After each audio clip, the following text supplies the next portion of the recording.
Shoulder pain के बहुत सारे कारण हैं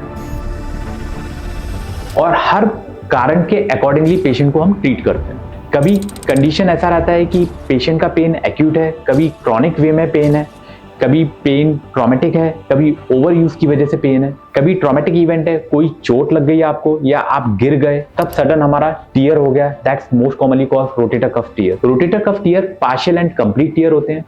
कंप्लीट टीयर के केस में सर्जरी इंडिकेटेड है।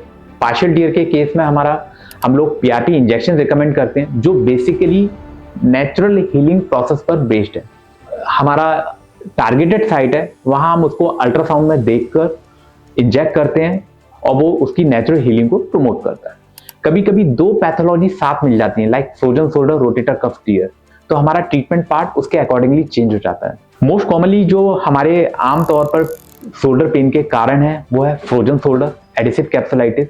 ये मोस्टली डायबिटीज पेशेंट और इन्फ्लेमेटरी आर्थोपैथिक पेशेंट जो रहते हैं उनमें कॉमन होता है। इसमें हम हाइड्रोडायलिटेशन कर सकते हैं, सुप्रास्कैपुलर नर्व ब्लॉक्स कर सकते हैं। टेंडिनोपैथी बेसिकली टेंडन्स के अराउंड इन्फ्लेमेशन हो जाना, उसके अकॉर्डिंगली हम उसको ट्रीट करते हैं। इम्पिंजमेंट है, इम्पिंजमेंट में हमारा बेसिकली सब एक्रोमियल आर्च के पास हमारा स्पेस नैरोइंग हो जाता है, तो प्रॉपर मूवमेंट करने के लिए शोल्डर को मूवमेंट करने के लिए स्पेस नहीं मिल पाता, तो उस केस को हम अकॉर्डिंगली डायग्नोज करके उसके अकॉर्डिंगली हम ट्रीट करते हैं। और कई बार पार्ट होता है कि शोल्डर पेन का कारण कहीं और से आ रहा होता है, लाइक नेक, सर्वाइकल रीजन C4 C5 में प्रॉब्लम है, उसकी वजह से पेन ऊपर से आ रहा है। ऐसे केसेस में अगर हम शोल्डर को ही ट्रीट करेंगे रिलीफ नहीं आएगा।